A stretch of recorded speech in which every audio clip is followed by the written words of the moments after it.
Testing, testing, 1, 2, testing, testing, testing.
Good morning, and welcome to First Presbyterian Church, Elizabethton. This morning's service is recorded and live stream broadcast on our church's YouTube channel, which can be found at fpcelizabethton.org.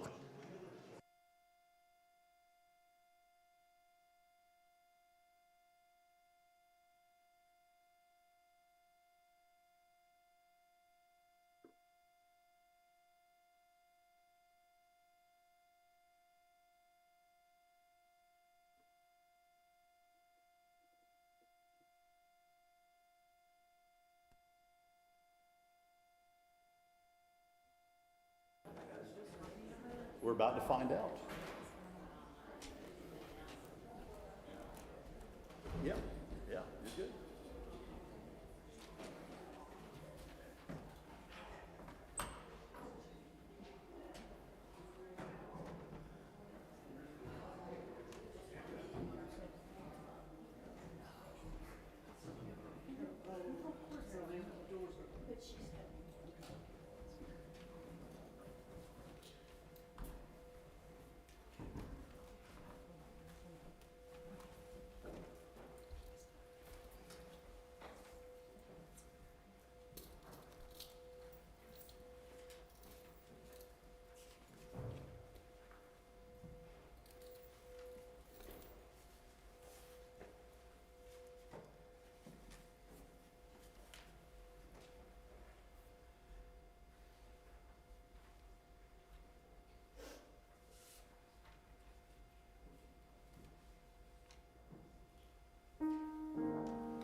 In the name of the God who created us, in the name of the Christ who teaches us, in the name of the Spirit who journeys alongside us throughout our lives, welcome home, children of God.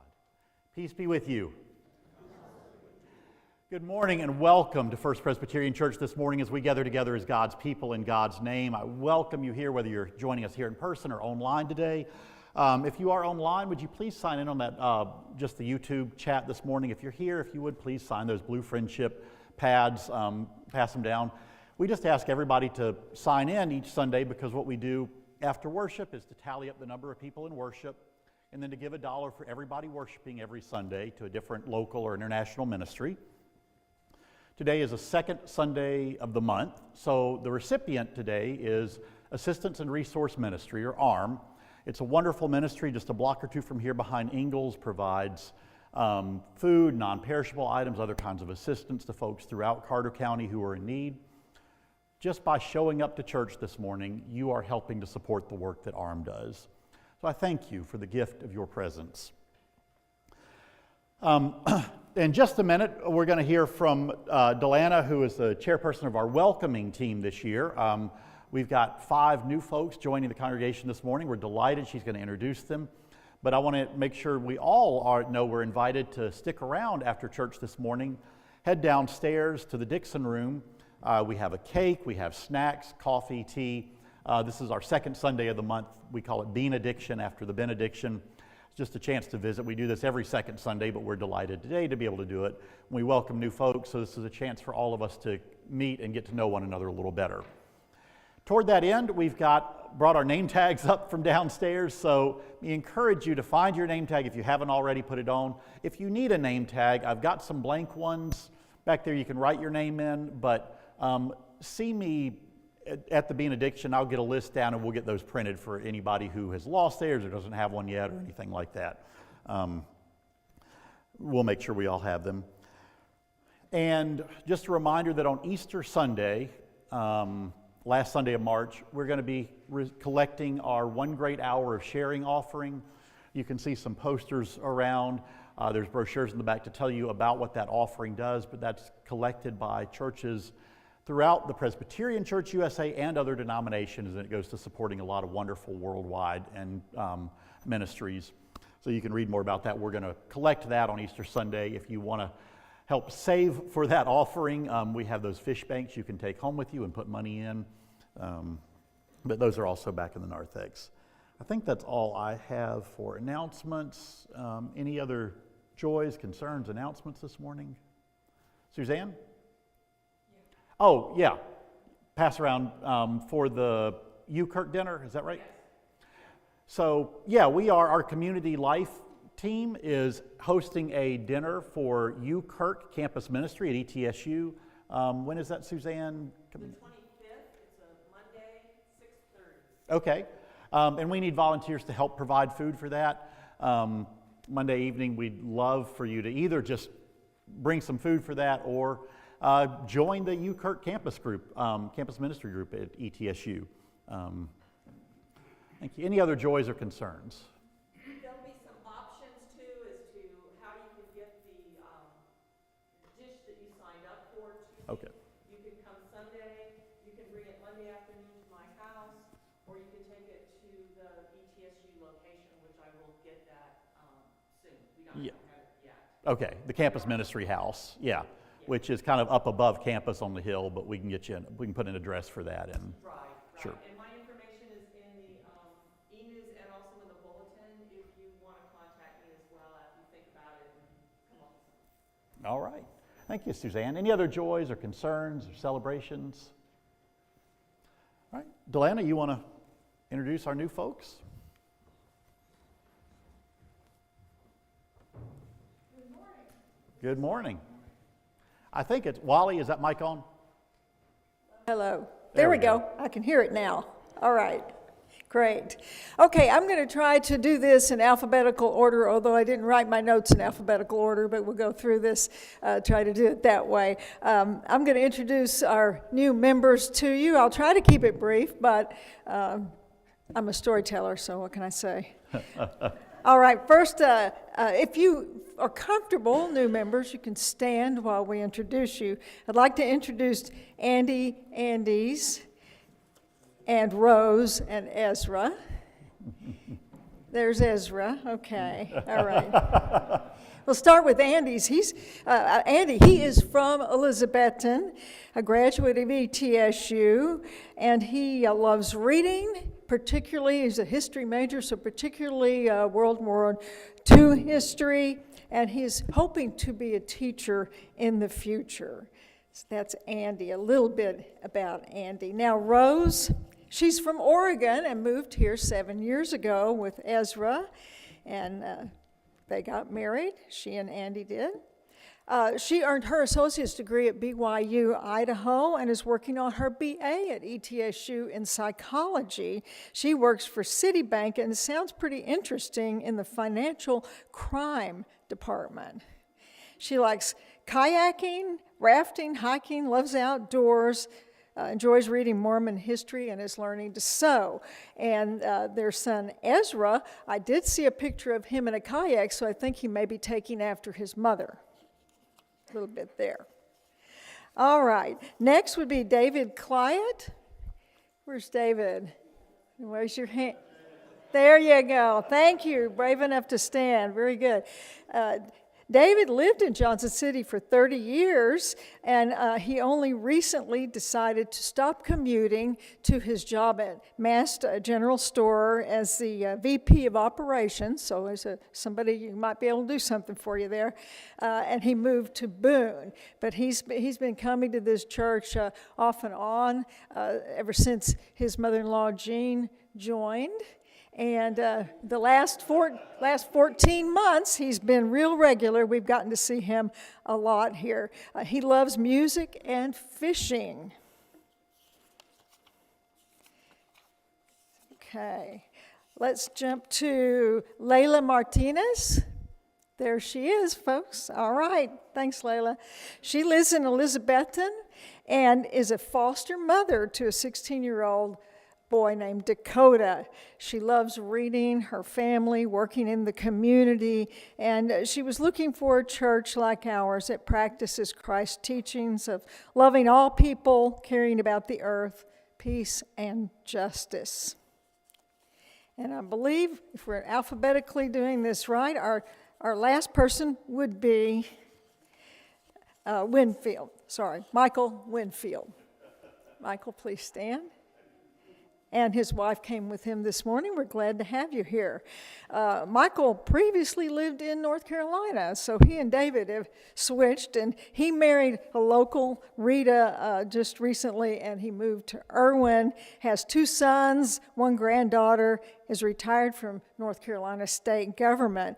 He also likes physical things like cycling and hiking, and loves to play music, plays Celtic music. We're looking forward to having him. He participated with us at Christmas in our music service, and since he plays flute, guitar, piano, and penny whistle, we hope to get him back up here with us.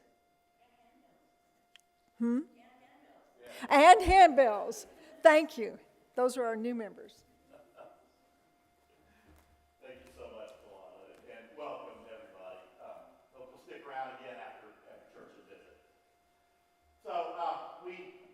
We remind ourselves of the gospel around which we gather as we do every Sunday, and that is that God loves us all and all people without condition and without exception, because in our unique and beautiful diversity, we all reflect God's image.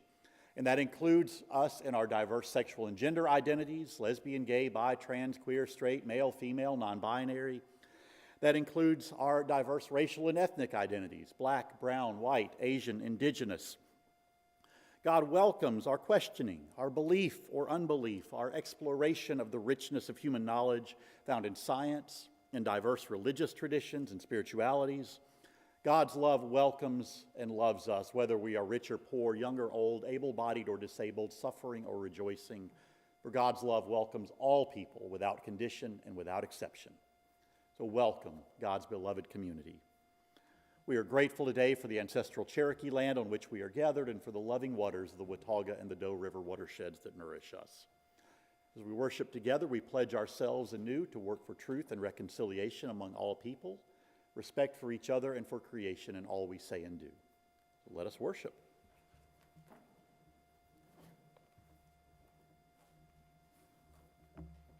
Good morning.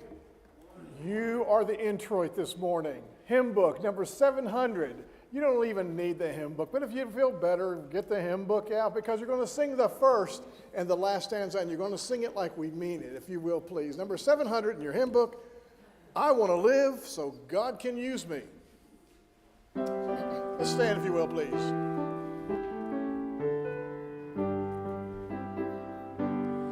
I'm gonna live so God can use me anywhere, Lord, anytime.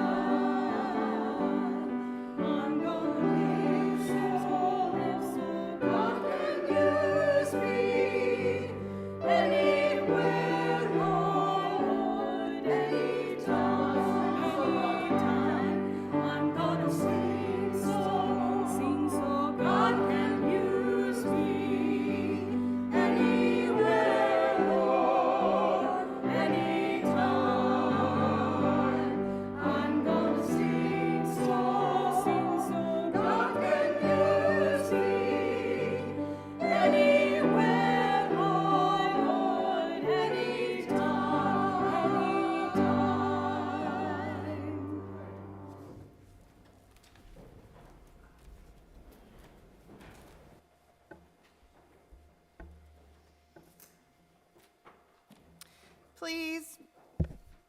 Please join in our invitation to worship by reading the bold. This morning's invitation comes from, "This morning I pray for my enemies. And whom do I call my enemy? An enemy must be worthy of engagement. I turn in the direction of the sun and keep walking. It's the heart that asks the question, not my furious mind. The heart is the smaller cousin of the sun. It sees and knows everything. It hears the gnashing even as it hears the blessing. The door to the mind should only open from the heart. An enemy who gets in risks the danger of becoming a friend." Please join in hymn number 63.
Whatever way you're comfortable doing, hug, handshake, high five.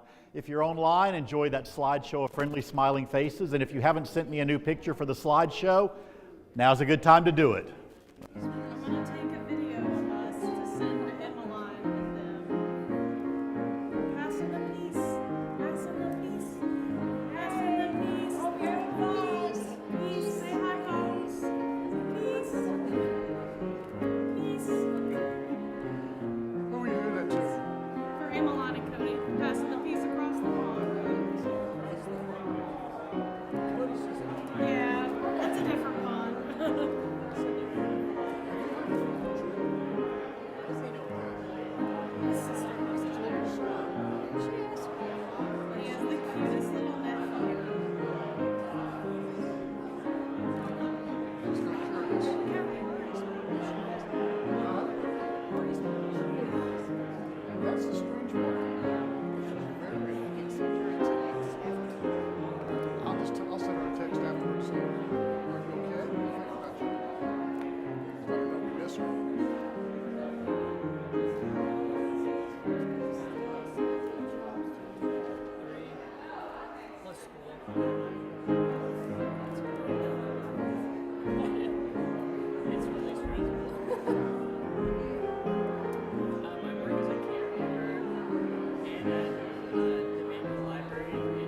that on?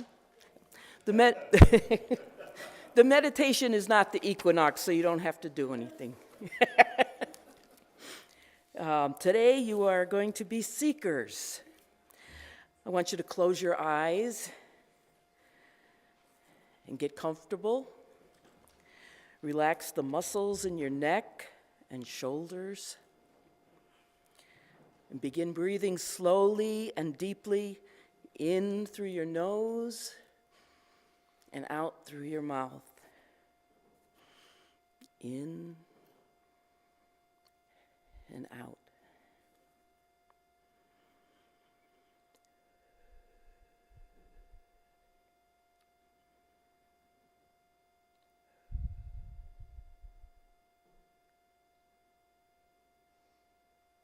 Envision a path before you that leads into the wilderness. You're in search of a new beginning, and this is your starting point. You know as you journey, some of what you've learned will fall away. You are stepping into the unknown as you seek the mysteries of life.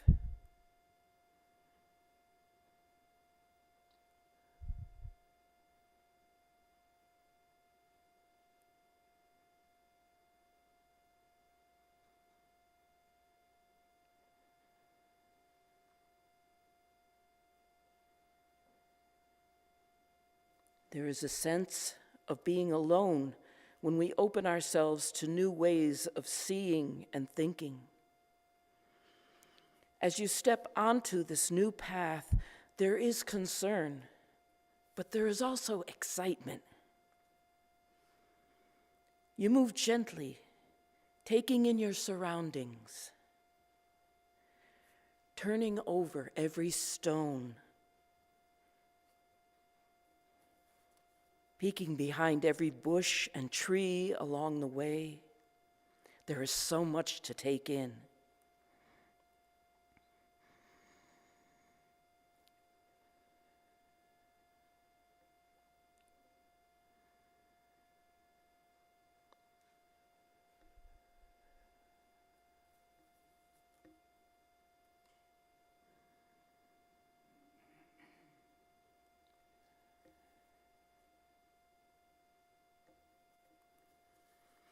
You're not in a hurry.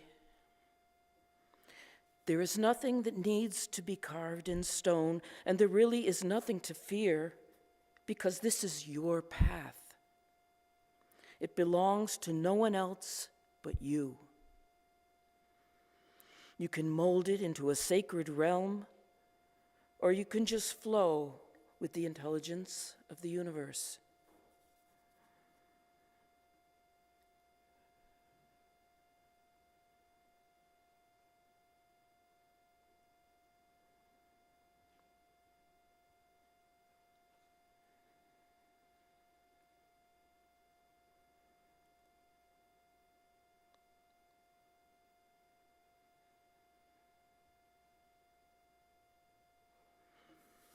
As you walk, you begin to see other beings beside yourself. They are observing you, giving you a friendly wave here and there. Some begin to walk with you. They're not there to tell you what you should think or what you need to believe. They're simply walking with you, maybe to catch you if you fall, or to help support who you are if you begin to doubt yourself.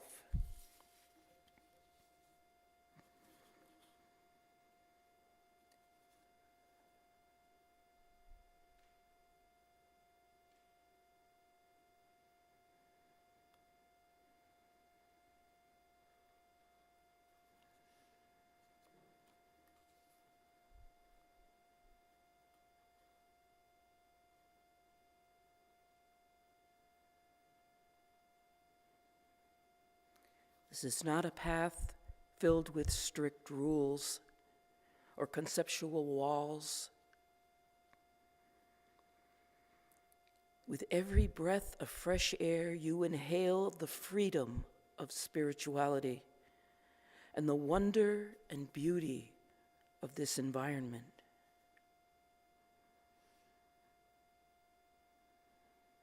So many different and unusual flowers.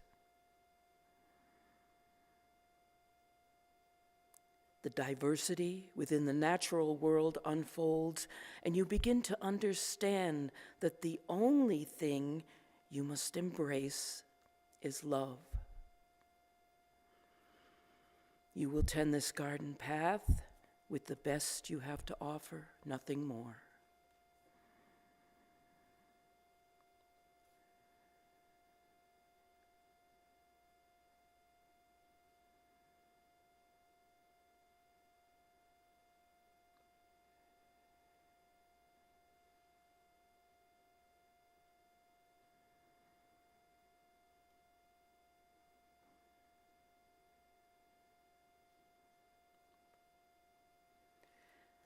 As your path comes to a clearing,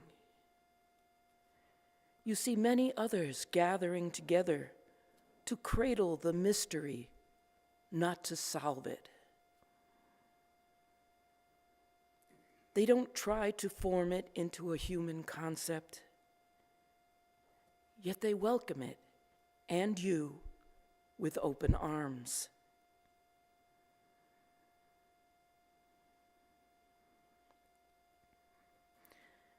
Let us now take a few moments to be in the clearing, feeling the presence of the love around you.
Great Spirit of life,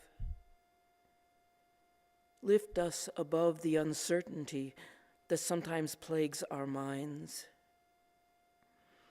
Guide us through twisted paths that may challenge our journey, and open the gates of love so your peace can flow through us. Help us to see with new eyes this mystery you share with us all. Shift the obstruction of our judgments and prejudices as walls that move, so we might seek an inclusive atmosphere where everyone is accepted in a cradle of diversity. Help us carve a path to an all-embracing love. So may it be.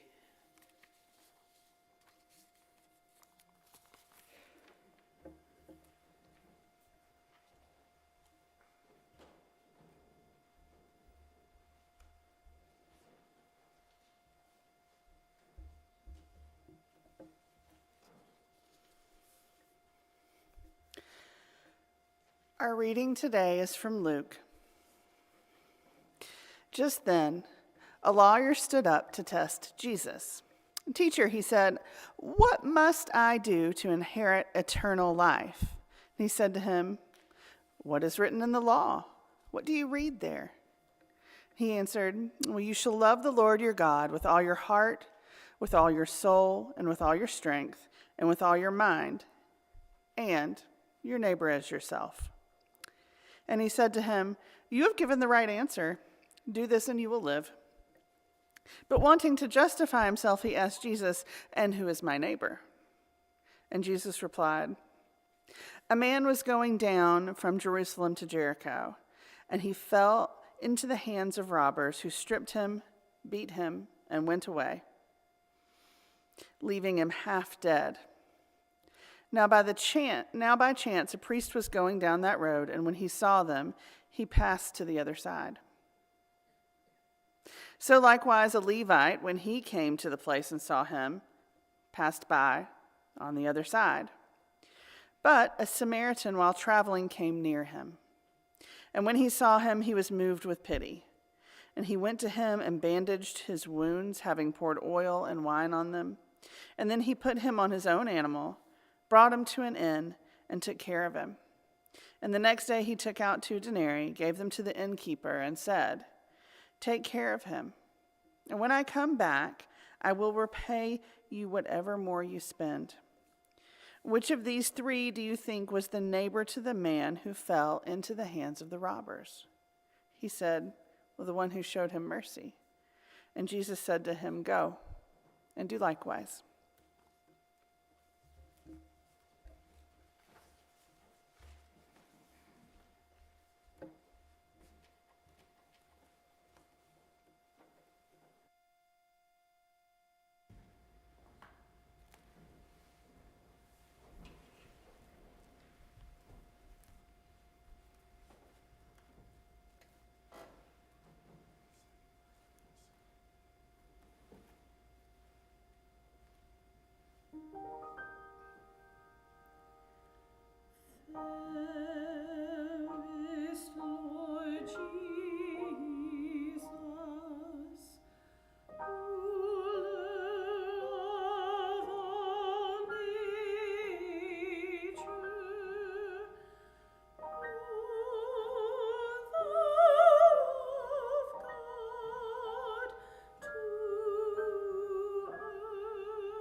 thank you, choir, for that beautiful hymn. Megan, thanks for those solos, too.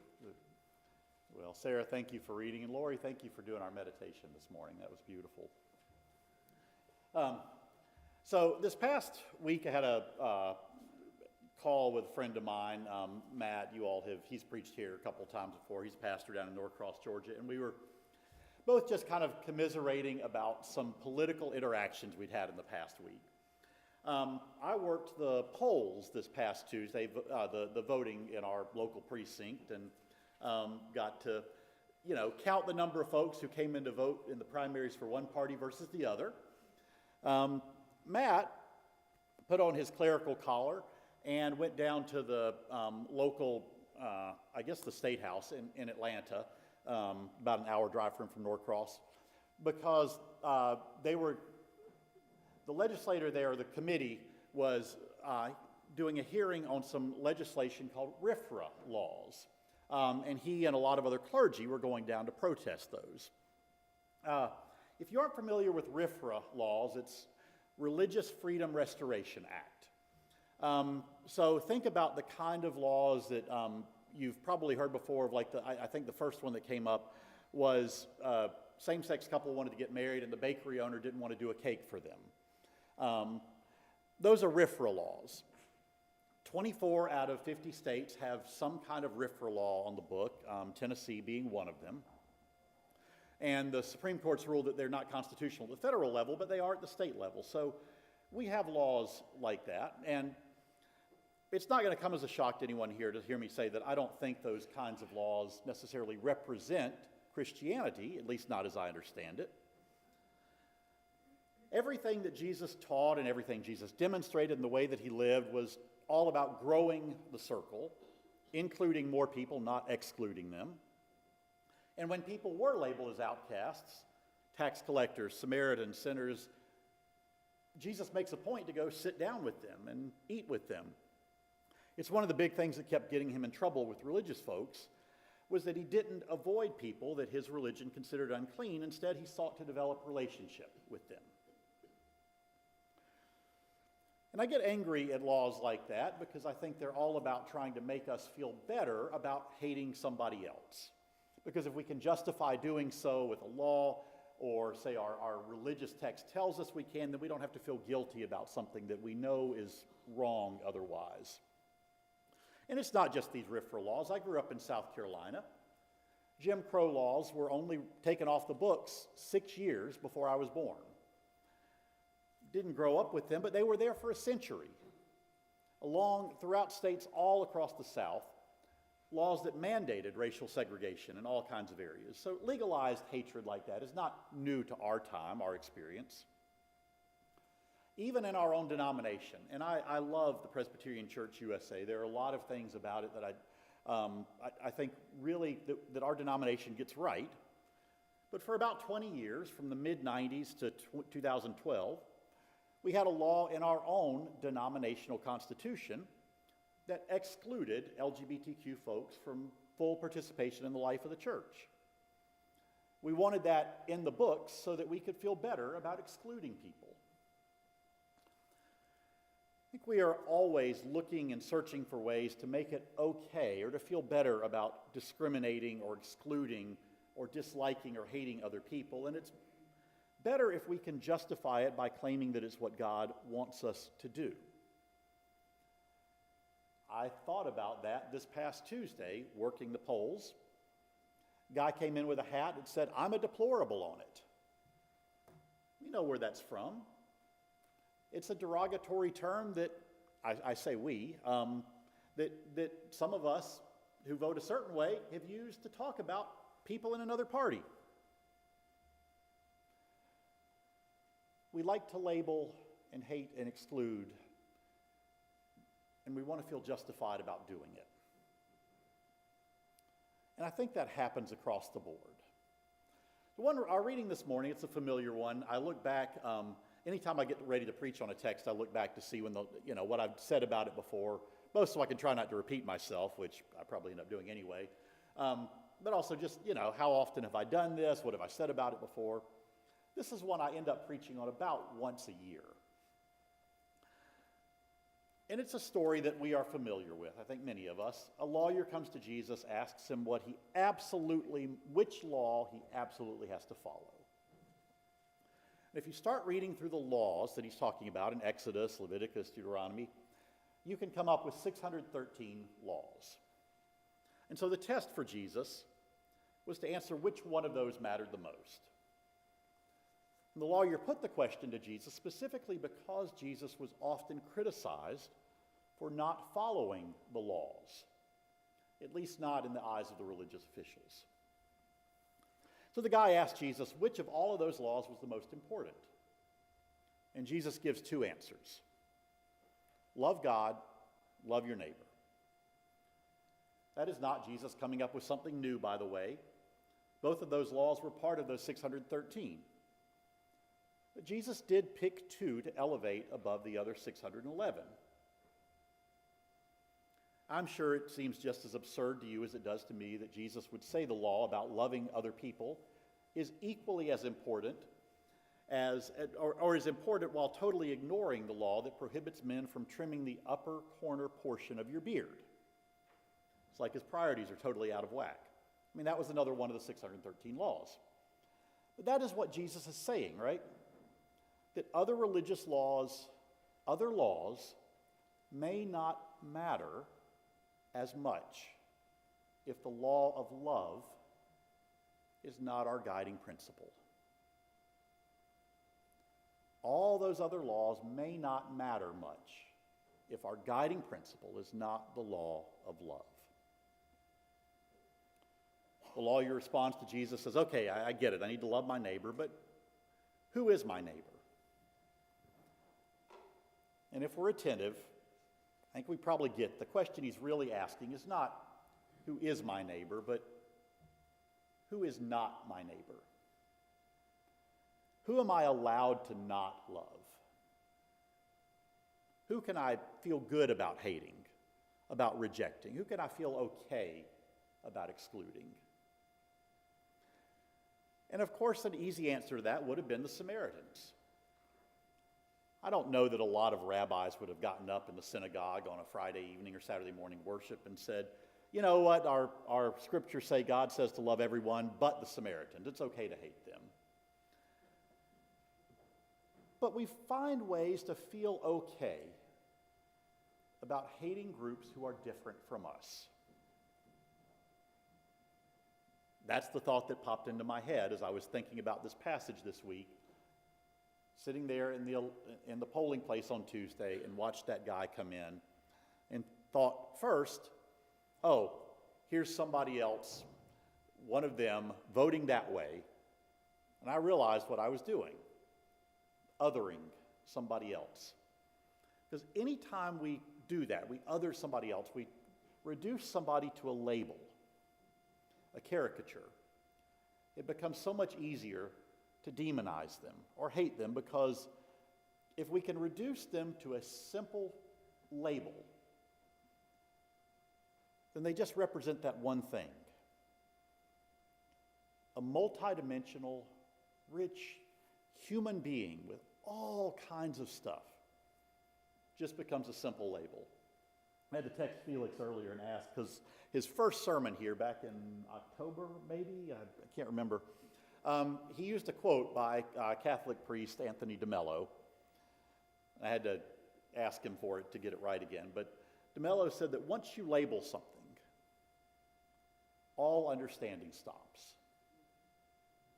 It's such a great...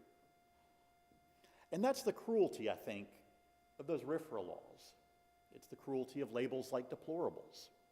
It's the cruelty of any discriminatory law because it reduces a targeted person to one label, their skin color, their sexuality, their political beliefs.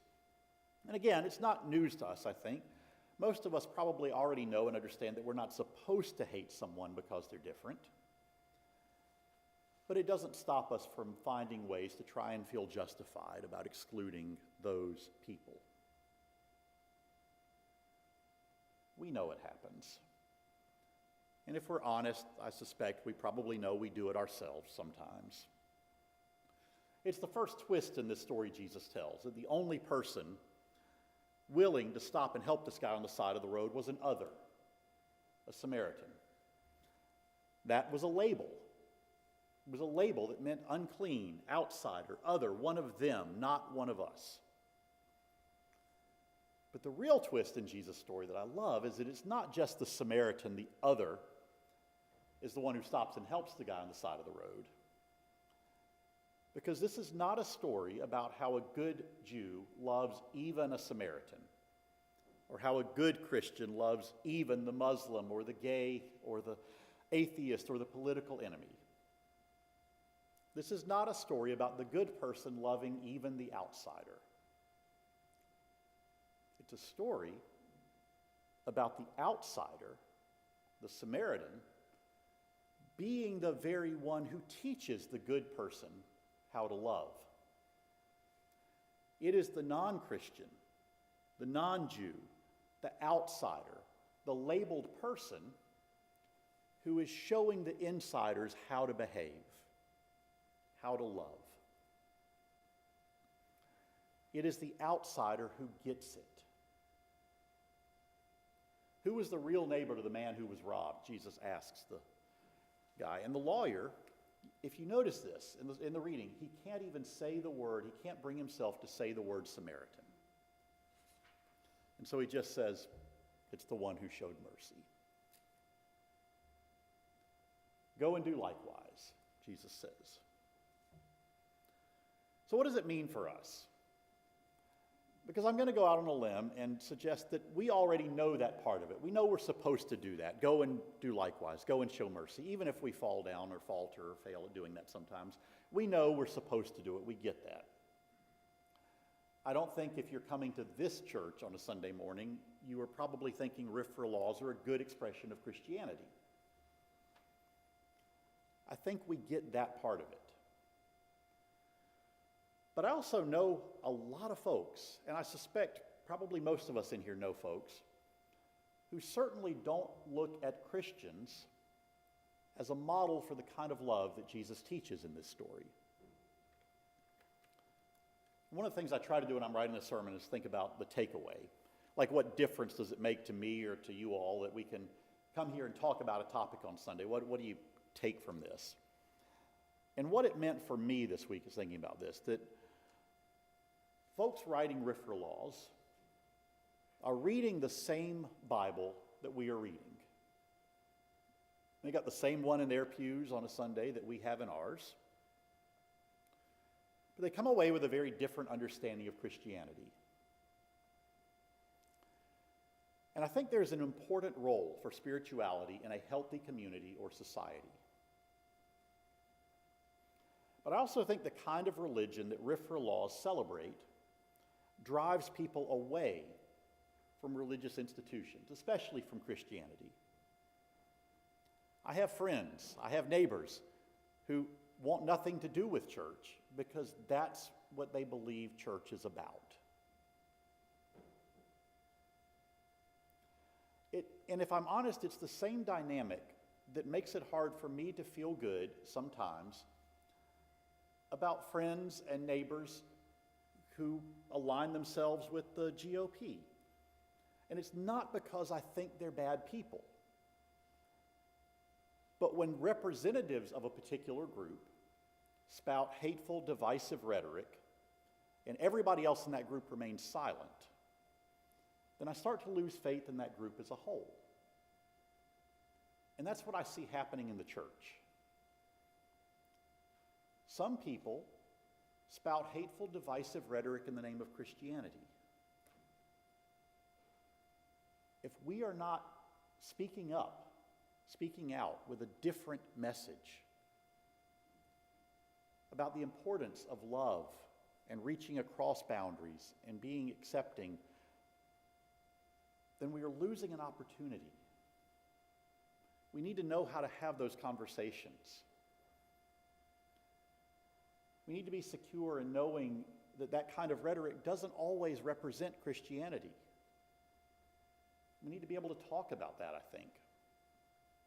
And so I hope, at least for me this week, that's a takeaway for me from this morning. It's a different way to read the Bible, a different way to live out Christianity.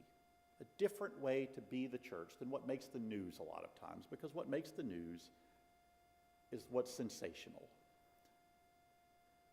And if that sensational represents 2%, and the other 98% of us are not speaking up about it, we're losing an opportunity. And so while I don't think I've shared anything new to us this morning in how we read the Good Samaritan,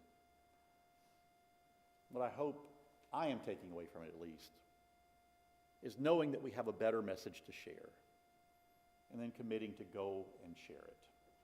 Blessed be. Amen.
each other out with a blessing, and then please come downstairs and join for coffee and fellowship.